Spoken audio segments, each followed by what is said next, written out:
iconic, legendary, controversial punk rock band from Canada known as Dayglo Abortions was just touring in the United States and they were arrested. Well, we have an update to that story. My name is Dan Frampton. This is Punk News Now. Lock it in. Likes and subs. Let's go. So back in 1979 in British Columbia, Canada, there was this band started called Dayglo Abortions. They've been around just as long pretty much as punk rock itself. Very iconic, very legendary, and in 1988 they were involved in this court case for criminal obscenities based on the stuff that was on their records. They went to court and all accountability actually fell at the feet of the label. So they were able to walk away from that pretty much scot-free.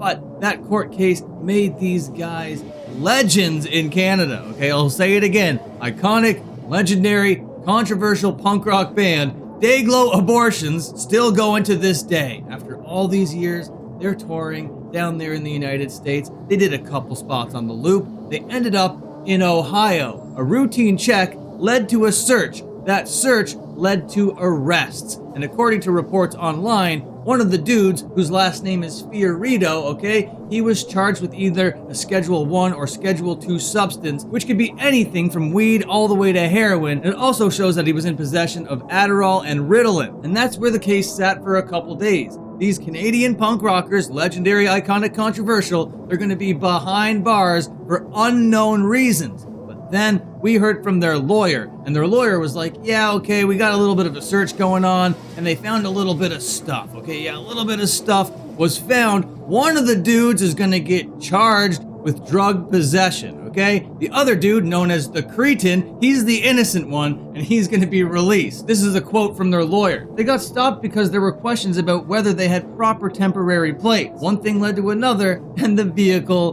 was searched. Well, you hate to hear it. Bad luck there. The lawyer then told CTV News that it was just a little bit of a substance, okay? Nothing to worry about. Just a teeny tiny little bit of a substance, but really didn't tell us what substance that it was. The lawyer also went on to tell us that they plan on continuing this tour and said the following, quote, they want to keep going. It's pure punk rock, huh? And I guess that is the case. But there has been speculation going on online. You know it wouldn't be a story on the internet if it didn't involve politics and some culture war activity, at least to pad out this video. But I'm not using it just to pad out this video. There are people saying that there is a political element to this. That this is a Canadian band touring in America and these fascist Americans fucking locked them up for no reason. The band went on to say that there is no political element to this story. They just got stopped by the police, got searched, and there might have been a little something under the hood. But in this particular case, there doesn't seem to be an overarching political element. Just a couple Canadian punk rockers that had something that they might have should not have had in a country that they do not belong to. But really, that's what's going on with this iconic,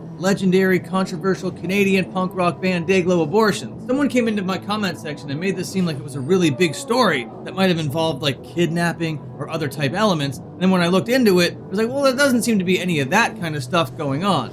And the farther I look into it, I don't see any of that. This really does just seem like an open and shut case, but it does lead to speculation what that substance was that the guy had. I guess it really doesn't matter. I don't actually care that much about it whatsoever. The story is really a nothing burger. It is just what is happening in the whole punk rock world right now, that even the mainstream news is reporting on this. I, the YouTuber, wouldn't have even fired up the camera to talk about this because I think that it's such a nothing burger of a story. Punk rock band got pulled over in America and arrested? Yep, it seems typical. But the reason why this is a story is because everybody is picking this up.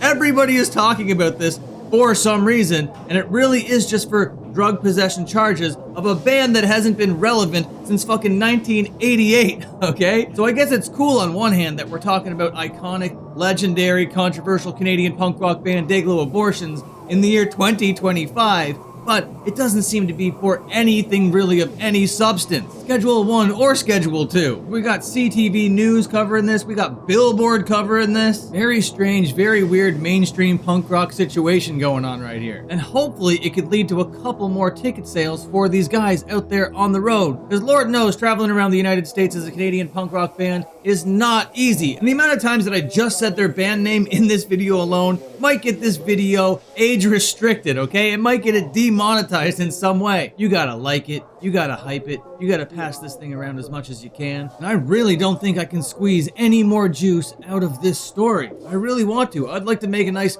20-minute beefy video breaking this down, but there's really not much there. I wish there was. But thank you, mainstream media, for covering punk rock news. I know everybody here prefers to get their punk rock news in a bathroom, though, okay? Goodbye, see you later, and have a good one.